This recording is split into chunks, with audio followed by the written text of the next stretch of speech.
अस्सलाम वालेकुम स्टूडेंट्स हम 9th क्लास का चैप्टर 4 पढ़ रहे हैं। आज का हमारा टॉपिक है 4.4 एंड दैट इज़ टॉर्क और मोमेंट ऑफ फोर्स।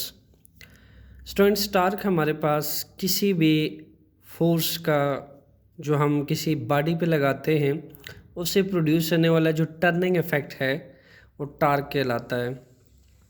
इसी तरीके से मोमेंट ऑफ फोर्स यानी फोर्स की मोमेंट, आप फोर्स जो है वो कितने मोमेंट के साथ लगाते हैं जिससे एक बॉडी के अंदर टर्निंग इफेक्ट प्रोड्यूस होता है, वो मोमेंट ऑफ फोर्स कहलाता है। सो torque end moment of force दोनों फिजिकली सेम मीनिंग देते हैं। टॉर्क के अंदर हम बॉडी का रोटेशनल इफेक्ट देखते हैं कि बॉडी के अंदर कितना रोटेशनल इफेक्ट प्रोड्यूस हुआ है। मोमेंट ऑफ फोर्स में भी हम सेम ही बात करते हैं कि एक फोर्स से बॉडी के मूवमेंट या एंगल में कितना चेंज आया है।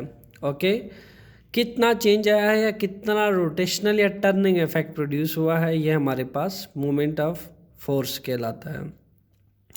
ओके, तो हम अपने आसानी के लिए लिख सकते हैं torque is actually what? Turning effect of a force. Turning effect of force. End moment of force क्या कहलाता है कि एक फोर्स लगाने की वजह से बॉडी के किसी भी बॉडी के एंगल या मोमेंट में कितना चेंज आया है, ये आपके पास मोमेंट ऑफ फोर्स कहलाता है। ओके स्टूडेंट्स, हमारे पास डेली लाइफ में कुछ एग्जांपल्स हैं जिसको हम कंसिडर करके टॉर्क को बड़ी इजीली समझ सकते हैं। आप हमेशा अपने पेंसिल को शार्प करने के लिए एक शार्पनर का इस्तेमाल करते हैं और उसमें ऐसे इंसर्ट करते हुए टॉर्क प्रोड्यूस करते हैं। लुक एट दैट, ये पेंसिल को मैं रोटेट कर रहा हूँ, एक फिक्स्ड पॉइंट पे ब्लेड्स लगे हुए शार्पनर के, ब्लेड्स के अकॉर्डिंग मैं फोर्स लगा रहा हूँ और इस फोर्स की वजह से पेंसिल जो है वो एक टर्निंग इफेक्ट प्रोड्यूस कर रही है शार्पनर के अंदर। तो ये टर्निंग इफेक्ट आप अपने डेली लाइफ में बहुत सारे स्टूडेंट्स फेस करते हैं।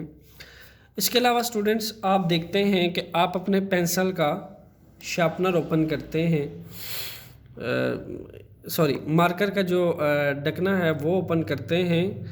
ये देखिए, ये मैंने फिक्स था, बहुत ज़्यादा फिक्स था, इसको मैंने एंटी क्लॉकवाइज रोटेट किया ऐसे करके। लुक एट दैट, मैंने इसमें टर्निंग इफेक्ट प्रोड्यूस किया तो ये ओपन हो गया एंड देन मैं अगेन इसको इंसर्ट करता हूँ और उसमें again clockwise turning effect produce करूँगा एंड देन ये बंद हो जाएगा। ओके, ऐसे हम बहुत सारी चीज़ें हैं हमारे पास, ये देखिए ऐसे हमारे पास बहुत सारी चीज़ें हैं जिसको ओपन करने के लिए हम टर्निंग इफेक्ट प्रोड्यूस करते हैं। लुक एट दैट, ये ओपन हुआ एंड देन हम क्लोज करते हैं, फिर इसको हम क्लॉकवाइज घुमाते हैं एंड देन ये क्लोज हो जाता है। तो हमारी डेली लाइफ में स्टूडेंट्स टॉर्क जो है वो बहुत ज़्यादा इन्वॉल्व है, ना सिर्फ पेंसिल को शार्प करने से लेके, ना सिर्फ पेन के ढकने को ओपन करने से लेके, बल्कि हम किसी भी टाइट नट को ओपन करने के लिए भी टॉर्क का इस्तेमाल करते हैं, उसके अंदर भी टॉर्क प्रोड्यूस होता है। जब हम टाइट नट को स्पिनर के थ्रू क्लॉकवाइज घुमाते हैं तो वो लूज़ होता है, एंटी क्लॉकवाइज घुमाते हैं तो वो टाइट होता है। उसकी एग्जांपल अभी आगे हम डिस्कस करेंगे।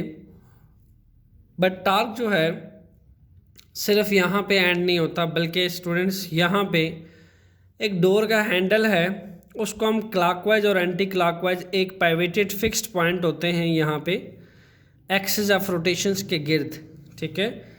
इस एक्सिस ऑफ रोटेशन के इर्द गिर्द जो है हम इस हैंडल को रोटेट करते हैं, देन ये handle clockwise anti clockwise movement से ये डोर ओपन होता है एंड देन क्लोज होता है।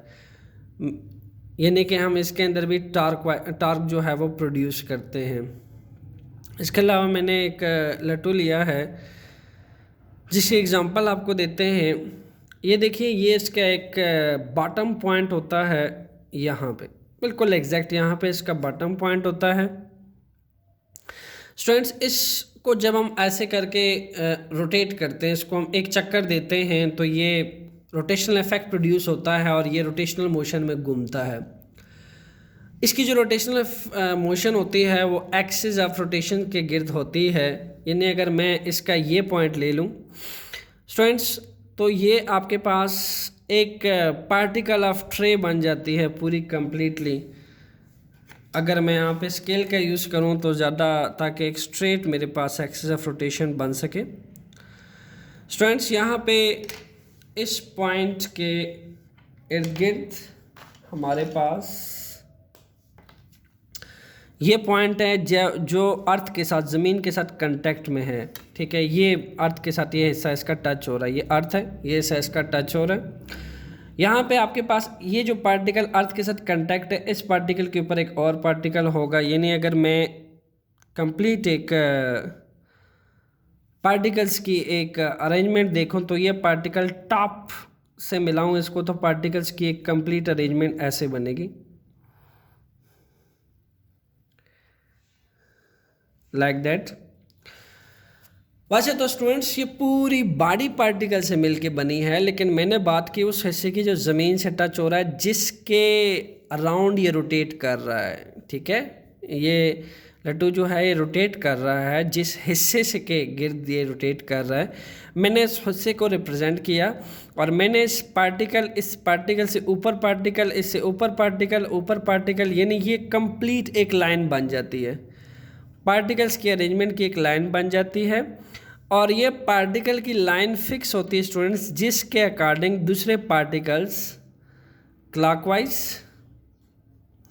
या फिर एंटी क्लॉकवाइज घूमते हैं। यानी आप ये भी हो सकता है इस लट्टू को आप ऐसे करके घुमाएं तो ये क्लॉकवाइज घूमे, इसको आप ऐसे करके घुमाएं तो ये एंटी क्लॉकवाइज घूमे। लेकिन इस पूरे लट्टू का कंप्लीट पार्टिकल जितने भी हैं, जितना भी बकिया रेस्ट ऑफ पार्टिकल्स हैं, वो सारे के सारे इस महसूस पार्टिकल्स, फिक्स्ड पार्टिकल्स के गिर्द घूमेंगे और रोटेशनल इफेक्ट प्रोड्यूस करेंगे। इसलिए हम इस फिक्स्ड हिस्से को कहते हैं स्टूडेंट एक्सिस ऑफ रोटेशन। इसको क्या कहते हैं? Axis of rotation.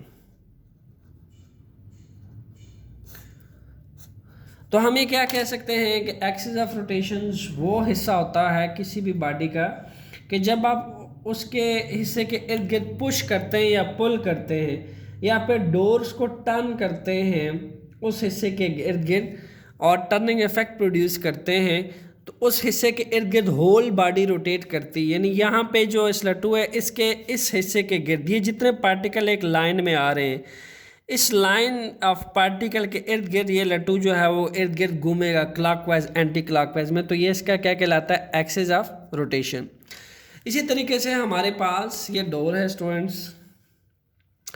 डोर जो है वो आपके पास यहाँ पे ये इसके कब्जे लगे होते हैं। ठीक है, यहाँ पे एक कब्ज़ा लगा होता है, यहाँ पे दूसरा लगा होता है, यहाँ पे तीसरा, और इसी को हम ये भी कह सकते हैं पाइवेटेड पॉइंट्स होते हैं जहाँ पे ये डोर फिक्स होता है।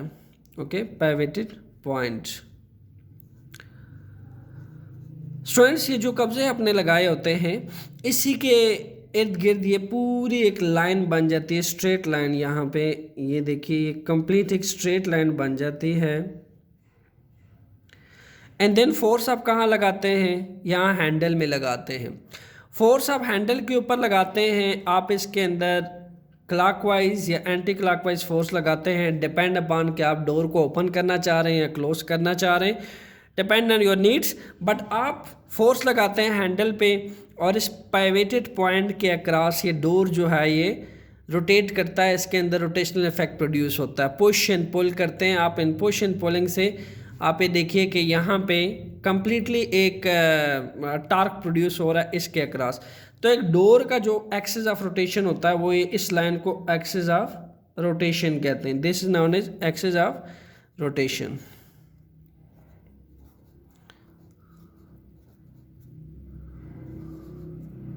ओके, इसी तरीके से आप किस तरह की बॉडीज़ में टॉर्क प्रोड्यूस कर सकते हैं आप स्टूडेंट्स? रिजिड बॉडीज़ जो होती हैं उनमें आप टॉर्क, ये तो कुछ एग्जांपल्स दी जो मैंने आपको एक्सिस ऑफ रोटेशंस के अकॉर्डिंग दी।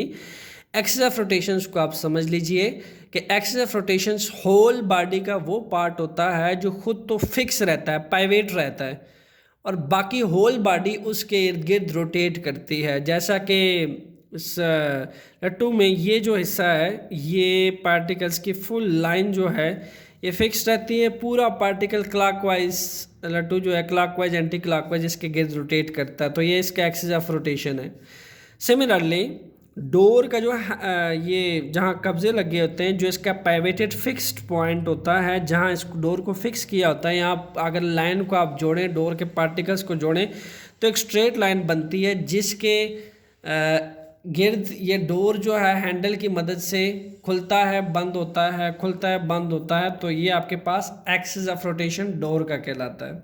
Okay, similarly students rigid body की हम बात करते हैं कि टार्क आप किस किस्म की बॉडीज़ में प्रोड्यूस कर सकते हैं।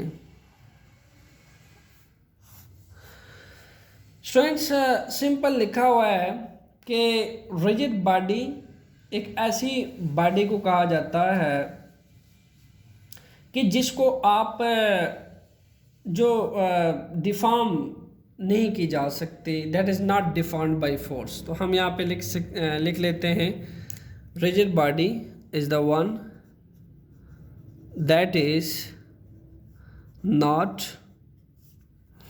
Deformed by force.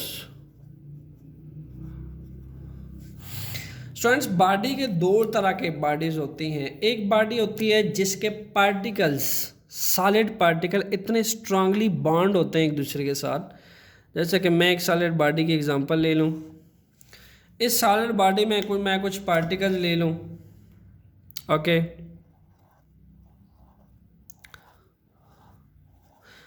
ये पार्टिकल इस सॉलिड बॉडी के अंदर फिक्स्ड पोजीशन पे लोकेट हुए हैं और टाइटली पैक्ड हैं और टाइटली बॉन्ड है एक दूसरे के साथ। ये यूँ समझ लें कि इनके अंदर एंटर पार्टिकल अट्रैक्टिव फोर्सेस इतने स्ट्रांग हैं कि आप इसके ऊपर इस जानिब से फोर्स लगाएंगे, इस जानिब से फोर्स लगाएंगे या इस जानिब से किसी भी डायरेक्शन से आप इस पर फोर्स लगाएं तो स्टूडेंट पार्टिकल इतना फिक्स पड़ा हुआ और इतना strong inter particle attractive forces है, इतनी स्ट्रांग फोर्सेज है कि पार्टिकल आपके फोर्स की वजह से डिफॉर्म नहीं होगा या डिसलोकेट नहीं होगा या अपनी जगह चेंज नहीं करेगा, ठीक है, एक्सचेंज नहीं होगा और स्ट्रांग इंटरमॉलिक्यूलर फोर्सेस की वजह से फिक्स्ड रहेगा, ठीक है। इस फिक्स पॉइंट पे रहने की वजह से इसकी जो एंटर पार्टिकल अट्रैक्टिव फोर्सेस होती हैं वो इंतहाई स्ट्रांग होती हैं और ये डिफॉर्म्ड नहीं होता। तो जो टार्क है वो ऐसी बॉडी पे प्रोड्यूस किया जाता है, ऐसी रिजिड बॉडी पे प्रोड्यूस किया जाता है जो डिफॉर्म्ड ना हो सके, या यूँ समझ लीजिए कि जो डिस्टेंस हो all pairs of particle of a body में चेंज ना होते हो। यानी अगर आपने फोर्स अप्लाई कर दी इस डायरेक्शन से तो पार्टिकल से पार्टिकल के दरमियान जो फासला है वो चेंज ना हो, सेम डिस्टेंस रहे, सेम प्लेस रहे, पार्टिकल अपनी जगह चेंज ना, फिक्स्ड रहे, तो ऐसी बॉडी रिजिड बॉडी कहलाती है। इसके मुकाबले में आपने एक बॉडी है, ये उसकी फर्स्ट रो थी, आपने फर्स्ट रो पे स्टूडेंट्स फोर्स लगाई, फर्स्ट रो पुश होके इधर आ गई, एक पार्टिकल इधर चला गया, एक पार्टिकल इधर चला गया, यानी पार्टिकल की प्लेसेस चेंज होगी, बॉडी पूरी डिफॉर्म्ड होगी, बॉडी की शेप चेंज हो गई, लेंथ चेंज हो गई, वॉल्यूम चेंज हो गई, तो ऐसी बॉडी रिजिड बॉडी नहीं कहलाती। और ऐसी बॉडी रिजिड बॉडी कहलाती है जिसके पार्टिकल जो हैं वो एक जगह पे फिक्स्ड होते हैं, एंटर पार्टिकल अट्रैक्टिव फोर्सेस इंतहाई स्ट्रांग होती हैं, स्ट्रांग बॉन्ड होता है उनके बीच में, आप कहीं से भी फोर्स अप्लाई करें, उसको दबाने की कोशिश करें तो पार्टिकल के बीच का डिस्टेंस चेंज नहीं होता, ऐसी बॉडी रिजिड बॉडी कहलाती है। जैसा कि आप अपने डेली लाइफ में डस्टर का इस्तेमाल करते हैं, देखिए ये एक वुड के पार्टिकल का बना होता है तो ये अमॉर्फस सॉलिड, क्रिस्टलाइन सॉलिड नहीं है, बट फिर भी सॉलिड, ये रिजिड सॉलिड है।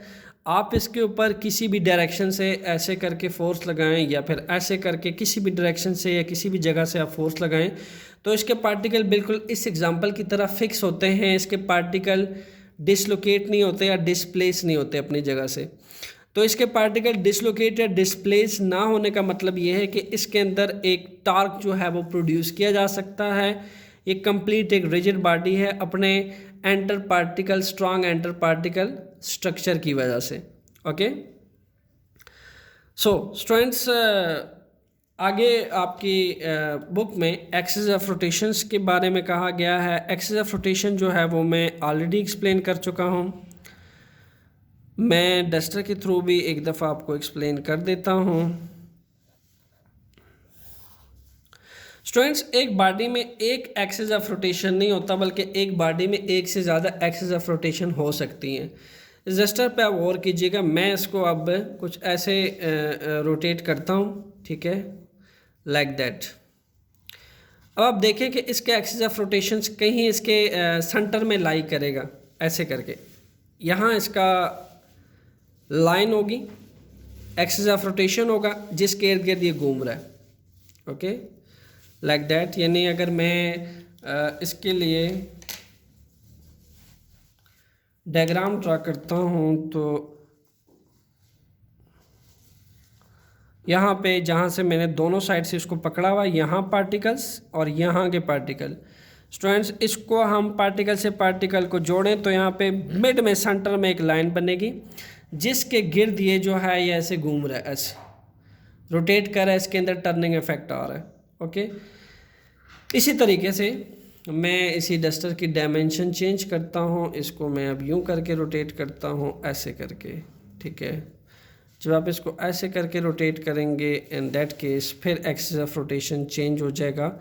अब के बजाय एक्सिस ऑफ रोटेशन ऐसे आपने इसको बनाया और यहाँ कहीं सेंटर में आएगा और इस सेंटर के इर्द गिर्द ये क्या करेगा, ये रोटेट करेगा इस एक्सिस ऑफ रोटेशन के इर्द गिर्द।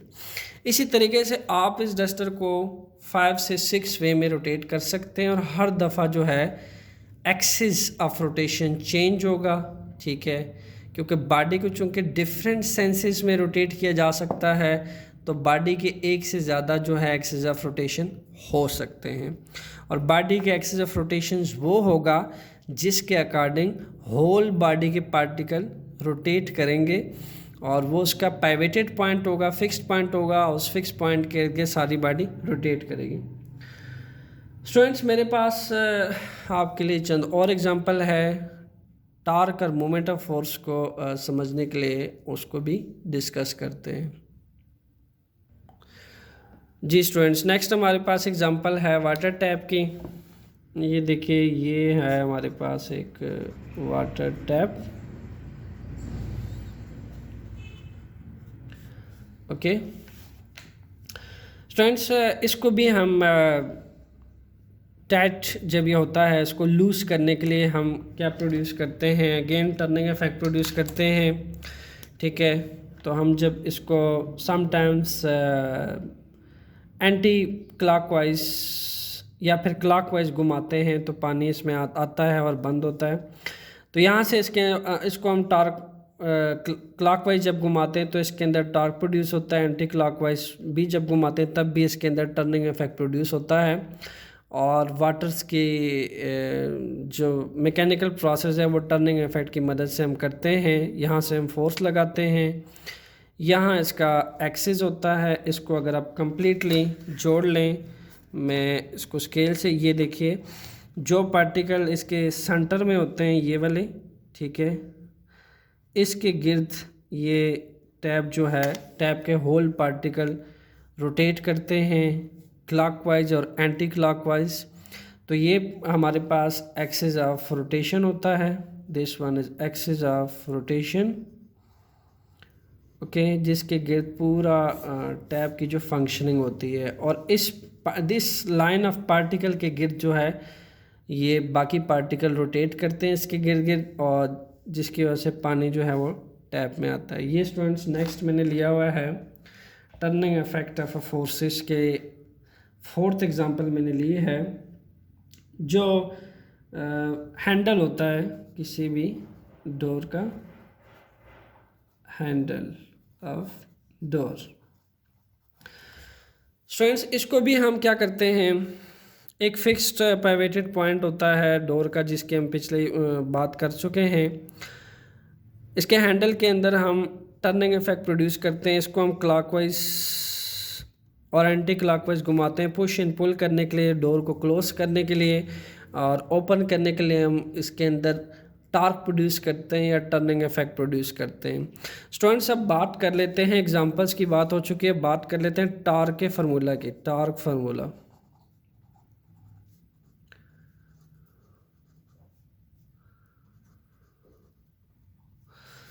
टार्क का स्टूडेंट्स हमारे पास फार्मूला होता है, इसको हम समटाइम्स टा कहते हैं, और टी को थोड़ा सा ऐसे करके बनाते हैं, जिसमें फोर्स क्रॉस एल आता है, where F is force, F is force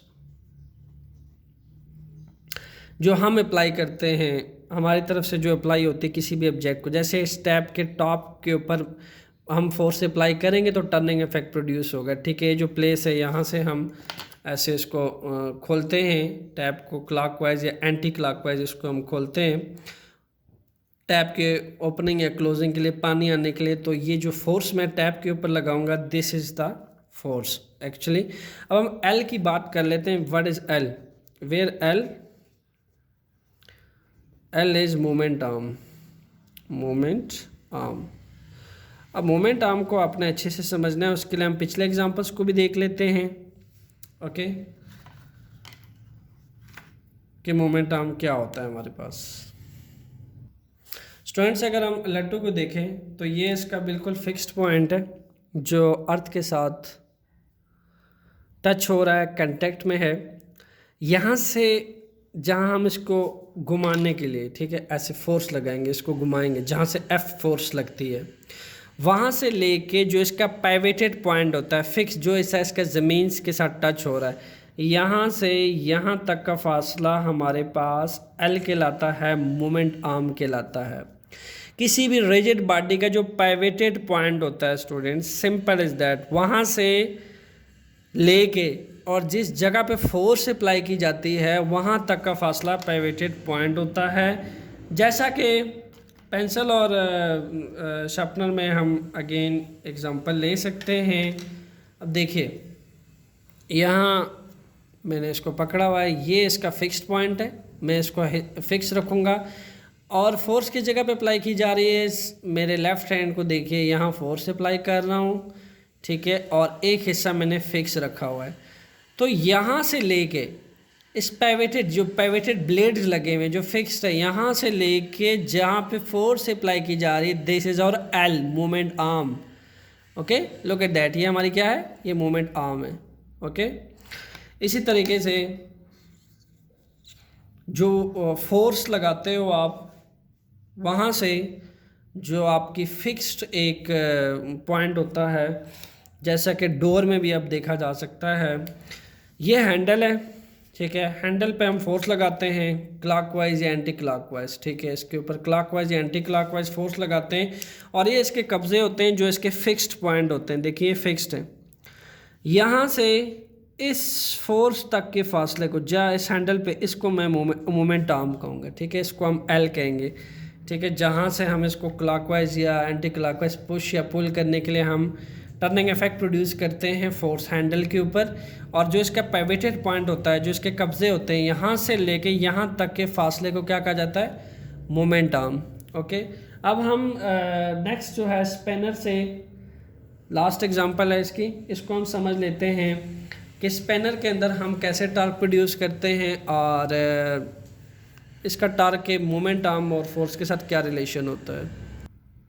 students, हम फैक्टर लिख लेते हैं जिस पे टॉर्क डिपेंड करता है। Factor on which torque depend.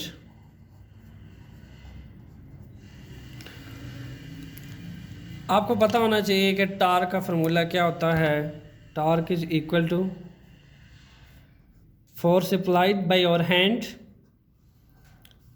to produce a turning effect in a body and moment arm.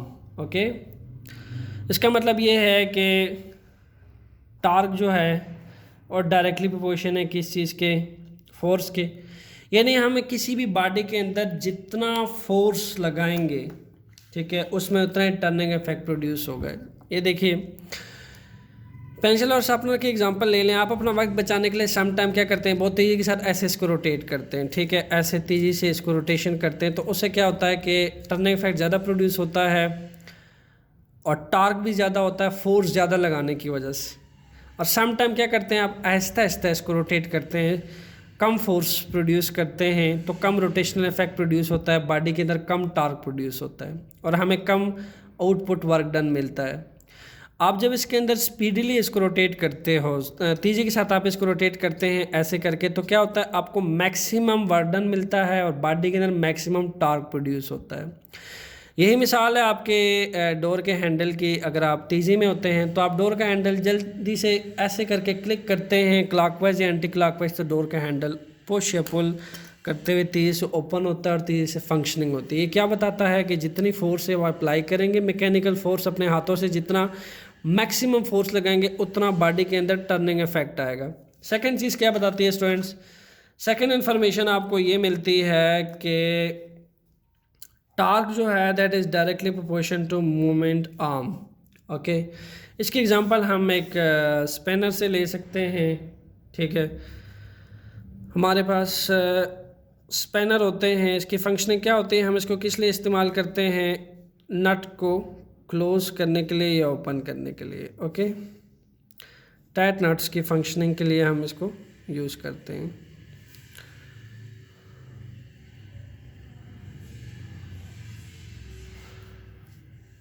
इसको हम फिगर ए ले लेते हैं।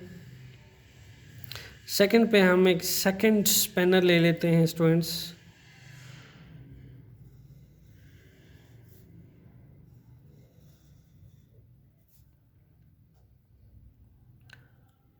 और यहाँ भी हम दोनों ही नट से एक ही काम करवा रहे हैं। इस यहाँ स्पिनर से यहाँ से भी हम नट खोलना चाह रहे हैं और सेकंड स्पिनर से भी हम नट खोलना चाह रहे हैं। अब दोनों की फंक्शनिंग आपको समझाते हैं। नट जो है वो बिल्कुल फिक्स्ड है, यहाँ देखिए ये हिस्सा इसका बिल्कुल इसका फिक्स्ड है।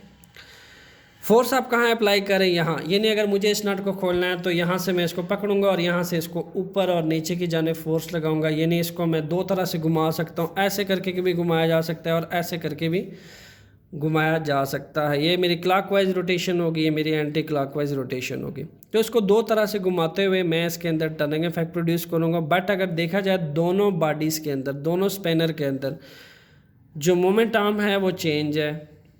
ये मेरा फोर्स, यहाँ पे फोर्स अप्लाई की जाएगी, यहाँ से मैं इसको पकड़ूंगा। ये मेरी ग्रिपिंग, जहाँ से मैं अपने हाथों को ग्रिप देते हुए इसको क्लॉकवाइज एंटी क्लॉकवाइज रोटेट करूँगा। और ये इसका पिवटेड पॉइंट है जहाँ नट फिक्स्ड है और मैं इसको फिक्स्ड कर दूँगा, ठीक है। इसको ग्रिप दे दूँगा नट के ऊपर और यहाँ से फोर्स अप्लाई होगी। तो इस पिवटेड पॉइंट से लेके जहाँ मैं फोर्स अप्लाई कर रहा हूँ, यहाँ से यहाँ तक का फासला क्या कहलाता है, that is moment arm. Similarly figure b के अंदर ये आपके पास फोर्स अप्लाइड वाला एरिया है, ग्रिपिंग, हैंड ग्रिपिंग एरिया है जहाँ से मैं इसको ग्रिप दूंगा। और यहाँ नट ग्रिपिंग एरिया है जो इसका फिक्स्ड पॉइंट है जहाँ से इसको ग्रिप दिया जाएगा, नट को साथ फिक्स किया जाएगा। ओके, तो इस केस में आपके पास मोमेंट आर्म इतना बनेगा। यूँ समझ लीजिए कि फिगर बी में जो है वो आप देखा जा सकता है, फिगर बी में कम मोमेंट आर्म है और फिगर ए में ज़्यादा मोमेंट आर्म है। तो मोमेंट आर्म का टार्क के साथ क्या रिलेशन है, डायरेक्ट रिलेशन है। जितना ज़्यादा मोमेंट आर्म होगा उतना इजीली एक तो आप नट टाइट भी कर सकते हैं, लूज भी कर सकते हैं, उतना मैक्सिमम टर्निंग इफेक्ट प्रोड्यूस होगा इजीली। और इसी तरीके से जितना मोमेंट आर्म कम होगा स्टूडेंट्स, उतना ही आप डिफ़िकल्ट होगा आपके लिए इसको टाइट करना और लूज़ करना due to less moment arm, क्योंकि कम टर्निंग इफेक्ट प्रोड्यूस होगा। यही वजह है कि अगर हैंडल को डोर के पिवटेड पॉइंट के बिल्कुल पास लगा दिया जाए तो मोमेंट आर्म चूँकि कम हो जाएगा, in that case come turning effect produce होगा और डोर जो है वो इजीली ओपन या क्लोज नहीं होगा। इसलिए हम क्या करते हैं कि डोर के हैंडल को हम फिक्स करते हैं आउटर एज पे। आउटर एज पे हम इसलिए फिक्स करते हैं ताकि मोमेंट आर्म ज़्यादा हो। जितना ज़्यादा मोमेंट आर्म होगा, एल होगा, उतना ही ज़्यादा मैक्सिमम टार्क प्रोड्यूस होगा। These two physical quantities are directly proportion to each other. Students, torque एक वेक्टर क्वांटिटी है, इसलिए हम इसको मैग्नीट्यूड के साथ साथ डायरेक्शंस भी बता रहे हैं। Okay, torque is a vector quantity. जब आप डायरेक्शंस की बात करते हो तो डायरेक्शन पे तो आपको थीटा बताना पड़ता है, तो फिर ये है कि हम ये भी कह सकते हैं कि टार्क जो है वो एंगल पे भी डिपेंड करता है। टा is directly proportion to theta. So 3 आपके पास। थीटा जो है उसका आपकी टेक्स्ट बुक में 9th क्लास के लेवल पे थीटा का जिक्र नहीं किया, बट आपकी नॉलेज के लिए बता रहा हूँ कि थीटा जो है एंगल है और यहाँ पे टार्क जो है वो डायरेक्टली प्रोपोर्शन है। यानी यूँ समझ लीजिए कि फर्स्ट ऑफ ऑल मैंने अगर ये पेंसिल है, ठीक है, या स्पिनर कोई समझ लीजिए कि मैं इसके ऊपर इसको खींच रहा हूँ 180 डिग्री पे, ऐसे खींच रहा हूँ, तो क्या इसके ऊपर टार्क प्रोड्यूस होगा? नो, कोई टार्क प्रोड्यूस नहीं होगा। इसको हम क्रॉस करते हैं। टार्क कब प्रोड्यूस होगा? जब धीरे धीरे 180 डिग्री से एंगल बढ़ेगा, यूं करके ऐसे करके एंगल बढ़ेगा। जैसे जैसे एंगल बढ़ाता जाऊंगा मैक्सिमम क्या होता जाएगा, नट जो है वो tight loose, maximum turning effect की वजह से ज़्यादा टार्क प्रोड्यूस होगा और ज़्यादा जल्दी ये आपका एंगल ज़्यादा बढ़ने की वजह से ज़्यादा टर्निंग इफेक्ट आएगा। और तब तक ये एंगल देखें बढ़ता जा रहा है जब तक 90 का एंगल नहीं आ जाता। ऐसे करके ये अब 90 का एंगल आ चुका है, ये अब एंगल कम हो रहा है, यूँ करते हुए एंगल बढ़ रहा है, ठीक है।